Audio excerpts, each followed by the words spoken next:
বীরভূম সিউড়ি রাজ্য বামফ্রন্টের chairman Biman Basu সিউড়ির indoor স্টেডিয়ামে সংবাদের মুখোমুখি হয়ে বলেন, আবার একবার বলে রাখি, রাজ্য বামফ্রন্টের চেয়ারম্যান বিমান বসু সিউড়ির ইনডোর স্টেডিয়ামে সংবাদ মাধ্যমের মুখোমুখি হয়ে বলেন, প্রদেশ কংগ্রেসের সভাপতি পরিবর্তন কি জোটে প্রভাব পড়বে? আমার মনে হয় না। যিনি এসেছেন তিনিও কংগ্রেস থেকে আছেন, তিনিও কংগ্রেসের কথা বলবেন। উত্তরবঙ্গ লবির সঙ্গে শান্তনু সেন লবি প্রসঙ্গে লবির কথাগুলো যখন আসে তখন চক্রান্ত জাল বিস্তার করার জন্য, দুর্নীতির আখড়া বসানোর জন্য এরকম কথাগুলি হয়তো বলে। এখন ব্যাপার হচ্ছে বড় লাভটা করবে, ছোট থেকে বড় কে হবে তার প্রতিযোগিতা দুর্নীতির ক্ষেত্রেও থাকে। যেমন 100 কোটি টাকার দুর্নীতি হয়, তেমন 1000 কোটি টাকারও দুর্নীতি হয়। আবারও কোথাও কোথাও দেখা যায় এই জালেতেও, মাফ করবেন, এই জেলাতেও হয়েছে। কেউ কেউ বারে লটারির টিকিট পায়। বারে বারে টিকিট জেতার ব্যাপারটা যদি একই ব্যক্তির সঙ্গে হয় তাহলে বুঝতে হবে দুর্নীতির কালো টাকা কীভাবে সাদা হয়। সরাসরি সিউড়ি থেকে সেই ছবি দেখাচ্ছি, এরপর শোনাবো বিমান বসু তিনি কী বলছেন সাংবাদিকদের মুখোমুখি হয়। বীরভূম সিউড়ি থেকে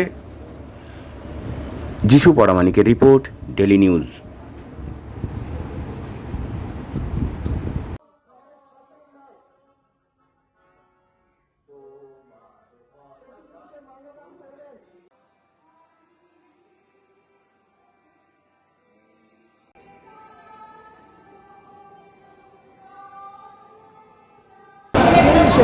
আমার মনে হয় না। কংগ্রেসের রাজনীতি যারা করেন তাদেরই একজন কাউকে নিশ্চয়ই করেছে। কাজে কংগ্রেসের রাজনীতি যারা করেন তারা কংগ্রেসের প্রতিনিধিত্ব করবেন। আগে অধীরবাবু ছিলেন, এখন বোধহয় শুভঙ্কর সরকারকে করেছে। তো অধীরবাবু কংগ্রেসের রাজনীতির কথা বলতেন, শুভঙ্করবাবু কংগ্রেসের রাজনীতির কথাই বলবেন, এই তো।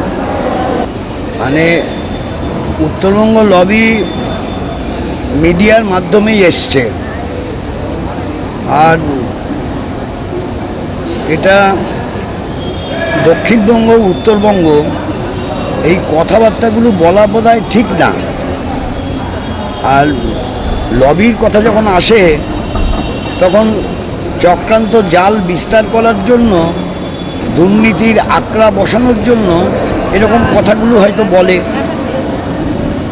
একে অপরের থেকে কত বড় দুর্নীতিবাজ সেটা ঢাকবার জন্য, না না এটা দুর্নীতি না, এটা উত্তরবঙ্গ লবির ব্যাপার, এসবের জন্য হয়তো করছে। যে ওখানে আমাদের কি আছে? আমার মনে হয় জুনিয়র ডাক্তারদের আন্দোলনেরও তাদের কিছু এসে যায় না। স্বার্থের সংগ্রাম এখন ব্যাপার হয়েছে, বড় লাভটা কে করবে, ছোট থেকে বড় কে হবে তার প্রতিযোগিতা দুর্নীতির ক্ষেত্রেও থাকে। দুর্নীতির ক্ষেত্রে 100 কোটি টাকার দুর্নীতিও হয়, আবার মানে 1000 কোটি টাকারও দুর্নীতি হয়। এমন তো হয়েছে, হয়নি? রেশন দুর্নীতির ক্ষেত্রে হয়নি? হয়েছে কি হয়নি বলুন? রেশন দুর্নীতির ক্ষেত্রে হয়েছে, স্বাস্থ্যের দুর্নীতির ক্ষেত্রে হলো। আবার কোথাও কোথাও দেখা যায় এই জেলাতেই কেউ কেউ তারা বারে বারে লটারির টিকিট জেতে। বারে বারে লটারির টিকিট জেতার ব্যাপারটা যদি একই ব্যক্তি বা একই ব্যক্তির সঙ্গে যুক্ত লোকেরাই হয় তাহলে বুঝতে হবে যে সেটাও দুর্নীতির টাকা কি করে ব্ল্যাক মানি বিকাম হোয়াইট মানি তা দেখিয়ে দেওয়া যায়, তাই তো? এরকমই ব্যাপার। আর কিছু আছে? আরজি করে থ্রেড কালচারের যে মানে অন্ধ গলি থেকে এইসব কারবারটাকে যে জুনিয়র ডাক্তাররা আন্দোলনের মধ্য দিয়ে সামনে নিয়ে এসছে, তাদের আমি একটা কথাই বলবো, সাবাস। কাজেই থ্রেড কালচারের থেকে মুক্তি চাই বলে তারা যে লড়াইটা করছেন তাকে সমর্থন করছি। এবং এই দুর্নীতি সব ক্ষেত্রেই আছে, এই দুর্নীতি বিভিন্নভাবে আছে। অন্তত থ্রেড কালচারের নামে দুর্নীতি যেটা আনহার্ট করতে পেরেছে জুনিয়র ডাক্তাররা, তারা সে লড়াই চালিয়ে যাক এবং থ্রেড কালচার বন্ধ হোক, সমাজের স্বার্থে, দেশের স্বার্থে, আমাদের স্বাস্থ্য শিক্ষার স্বার্থে। অনুব্রত মণ্ডলের জামিন মঞ্জুর হয়েছে। জানি টেকনিক্যাল কারণে আজকে আসেননি, হয়তো সোমবার মঙ্গলবার এখানে আসবেন, তাতে কি আছে। জামিন মঞ্জুর হয়েছে মানে তো কেসটা ড্রপ হয়ে গেছে তা না, জামিন মঞ্জুর হয়েছে। জামিন মঞ্জুর হবে এ তো রাজ্যের মুখ্যমন্ত্রী বলে দিয়েছিলেন, বলেননি? রাজ্যের মুখ্যমন্ত্রী আগে বলেছেন, কিন্তু হয়তো জামিন হবে। হ্যাঁ, জামিন তো হয়, কিন্তু কেসের নিষ্পত্তি হয়ে গেছে বোধহয় না। হ্যাঁ হ্যাঁ আবার এই জেলায় যদি অনুব্রত ফেরে, হ্যাঁ, সেক্ষেত্রে কি রাজনৈতিক সমীকরণ কিছু পাল্টাবে?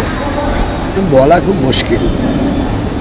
মানে 2 বছর জেলে থাকার পর তারপর একটা মানুষ একরকম থাকে না, থাকে যারা নাকি কোনো আদর্শের উপর ভিত্তি করে জেলে যান তারা থাকে, যারা আদর্শের উপর ভিত্তি করে জেলে যায় না, কোনো বিশেষ বিশেষ কারণে যায়, তারা থাকে না, তাদের মনটা ভেঙে যায়। কারণ জেলে বসে তো অনেক কান্নাকাটি করেছে। আদর্শের ভিত্তিতে যারা জেলে যান তারা কেউ কান্নাকাটি করে না, তারা ইনকলাব জিন্দাবাদ করে বেড়ায়। অনুব্রত মণ্ডল ফিরলে কি জেলায় আবার গোষ্ঠীদ্বন্দ্ব বৃদ্ধি হবে? তা আমি কি করে বলবো, আমি তো তৃণমূল পার্টি করি না। এক্ষেত্রে সিবিআইয়ের উপর কি আপনারা ভরসা রাখছেন? মুখ্যমন্ত্রী বলার পরে তার জামিন, যেখানে সিবিআই বলছে যে মানে সাক্ষ্য প্রমাণের অভাবের জন্যই কার্যত জামিন দিতে হলো, সেক্ষেত্রে সিবিআই কি 2 বছর রাখার পরেও সিবিআই বা ইডি তারা কি ব্যর্থ, কীভাবে দেখছেন? আমি বুঝতে পারছি না, এটা সবটা প্রকাশিত না হলে এক্ষুনি মন্তব্য করা যাবে না। That comment or remarks will be premature.